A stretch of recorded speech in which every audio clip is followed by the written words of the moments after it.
Hi, my name is Tom Record, I'm Margaret Barris. And I'm Matthew Buckner. and this is our presentation on Inspiring the Best in Students by Jonathan C. Irwin.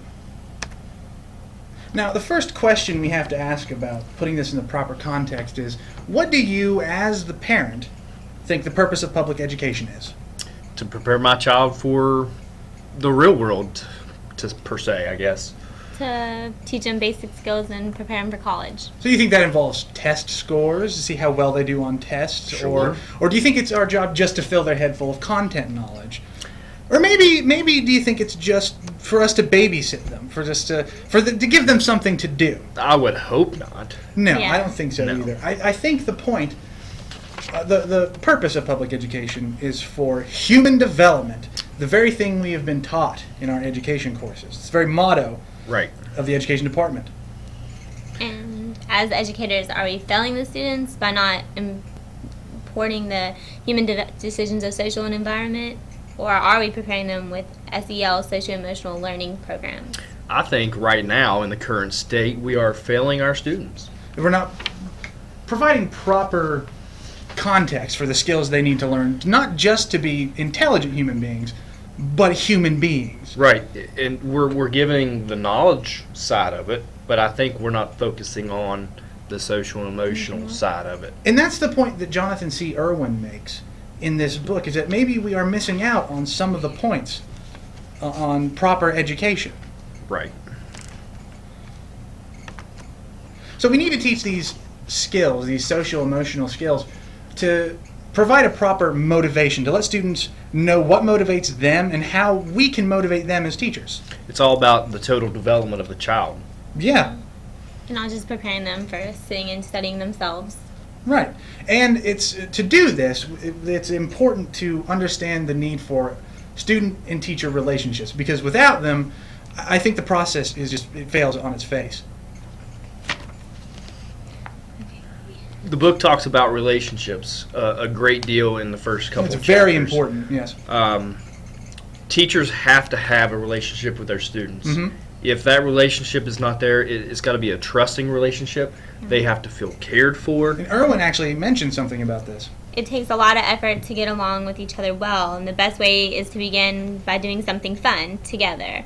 You have to have team building games and hold the topics and discussions for students and connect with each student. Right, so there has to be a lot of laughter and fun in the beginning. And that's the context through which this book is made, is to provide a method in order to teach students these relationships, to teach them how to be human, to teach them more than just content information. Right, and the book also says if students like and respect you and feel cared about and respected from you, they will learn anything that you have to teach them. And I couldn't totally agree more. Yes, and how better to do this than the key concepts of this book, which is character education, or social emotional learning, and Glasser's choice theory. Right. So, Margaret, could you talk a little bit about social emotional learning and choice theory Yeah, for us? social emotional learning is the development of skills and the attitudes necessary to acquire social and emotional comprehension. So you need to have emotional learning, which is gaining knowledge and a desire to have those skills. Right, and choice theory goes into, we'll just touch on it a little bit, of your behaviors are your choice, Mhm. basically. Well, and the social emotional learning aspect, I think we touched on this in the beginning, in that we aren't just there to facilitate intellectual knowledge. There are 5 distinct spheres of human development, some of which are left behind in search of intellectual perfection. Right. The first one we have is physical. Now, I think we're doing a little better with physical education. It's becoming more of a hot topic with kindergarten students, especially the more rambunctious ones. They'll take them on walks and they'll exercise them a little bit to try to get their... Well, they're full of energy. Yeah, you gotta they're get it out kids. somehow. Right. You have gyms. And the next one is intellectual, which is a very important aspect of school. I mean, we are there to provide knowledge to them, but that's not the only thing. We have to teach them emotional This learning. is very important. Yes. Very important. In the book, it says, by leaving emotional lessons to the children, it's to learn by chance.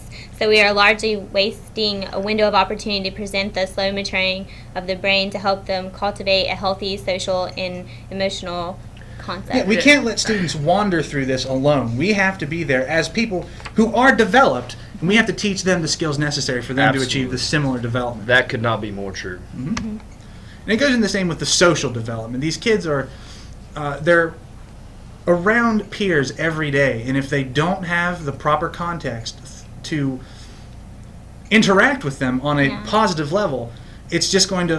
This is the sort of thing you see when we get into gang violence. It's improper social interaction with one another. Well, I call the teens nowadays antisocial. Yeah. They are so connected through their phones, computer. You know, they don't have that personal. We've lost it. Yeah, s- it's not skill. like when we were younger and we went outside all day and played in the yard with your neighborhood friends. Now it's Or called somebody on the Exactly. phone and talk. It's Yeah. just you text. stay at home and you play video games. And the final aspect is the spiritual development, but that's not touched so much on the book.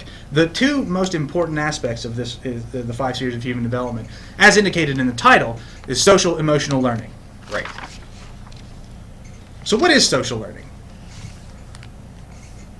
Simply that the children need to be able to gain knowledge and desire the ability to have skills through acting with people and get the knowledge to their lesson plans. Yes, What's intrapersonal?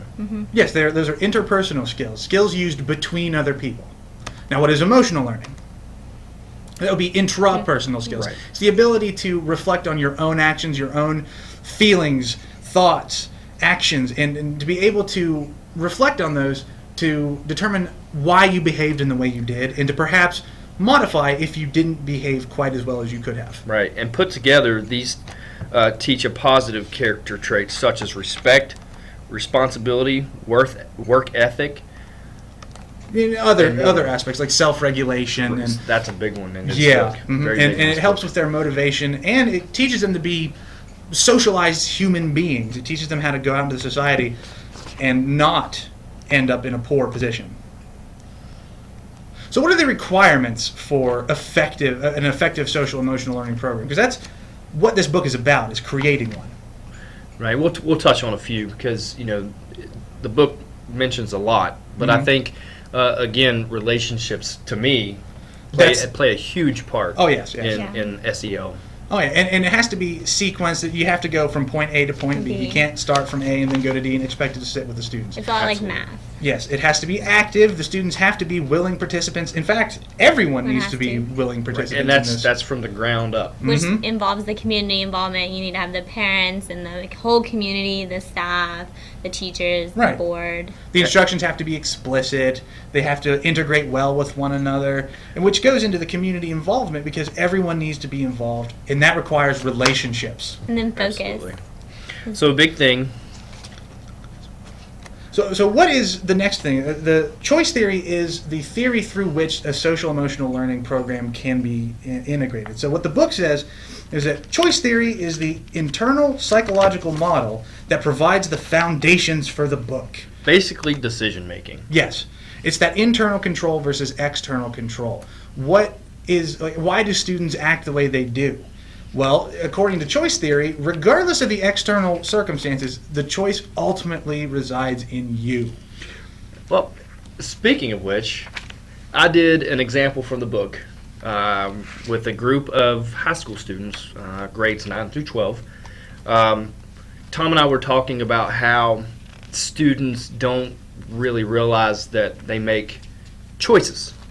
So the fist exercise is you have students, one student holds their hand in a fist, and the other student tries to talk them into opening their hand. Like bribe them or Yeah. maybe manipulate even them. use threats couched through the idea that no one's going to actually get hurt. They used several different methods. So Yes. after it was all over, there was a couple that did open their hand. Well, you have to. The book showed you how to explain Mhm. everything about choice theory and all this and that. But the thing that they got out of it was, wow, it was my choice to open my hand or to not. And they didn't have to use excuses by blaming other people and coming up with alternative reasons. It was their decision. So how does choice theory provide an explanation for these choices?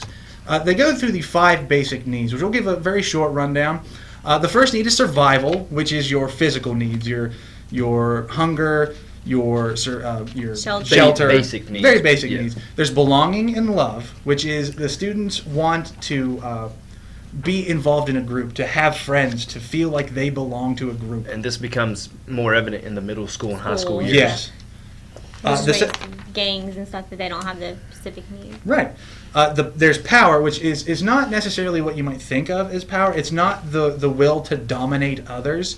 It's more along the lines of Maslow's self-actualization. It's includes the needs for confidence, achievement, personal growth, and recognition. Then we get freedom, which is agency. The students want to have a choice in what they do. And finally, fun, which is I think is the most That's important. mine. Yeah, if you don't have fun Fun, with the yeah. exercise, it's not going to resonate quite so much. They're going to see it as a lesson, and they're not going to be as engaged, where if it's a game or an activity, Right. they're more focused. Right.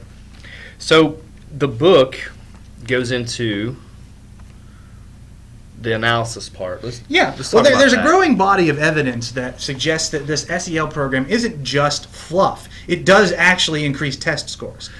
The book says it increases them 17 to 30%. I believe. Yeah, and that's what we're looking for in terms of a research-based improvement. In this study right here, a leading SEL program gets positive results, but only if used.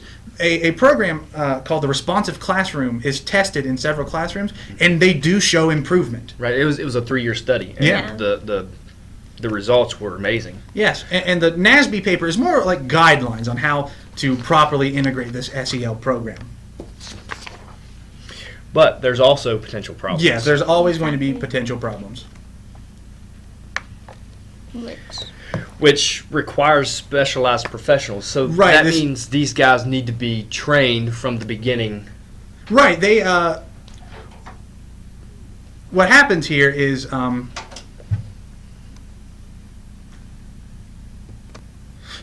this requires specialized professionals in that everyone needs to be on point. You can't just have someone who doesn't know what an SEL program is Absolutely. and expect it to Which work. is why, like, continuing your education as a teacher and going to classes and lessons is preparing you even better to be Yeah. well equipped. Well, you always have the tenure teachers. Oh yeah, the old guard. The old guard, right. Well, I personally don't like change. But if It's it's hard. for the students, It's That's going the to be for the important part. best. that is the important part. So it's worth the risk. Absolutely. But you also have to be the mentor. Yeah. You have to show the whole program itself. You need to be that example. Well, and I think one of the problems I had with this book, which was dashed by Matt, I thought the metaphors might be a little. If the students understand the concepts, they won't like the metaphors. But as he demonstrated with the Inside Out Fist, it resonates well with them. Absolutely. So what are the implications? These are system-wide changes in methodology to increase performance. They must be sustained from the beginning to the end. There's no foundering. Right, Exactly. from kindergarten to 12th grade. You have to be able to continue. And then there's policymakers, which have to be open to the idea for change Mhm. and how to incorporate all the differences. And Basically, everyone needs to be involved in this. From the Board of Education to the community, including the children. And this is the change from the intellectually focused curriculum. We're not just there to give them content knowledge. This is Right. it's a student-based learning environment where they get to feel as if they have some control.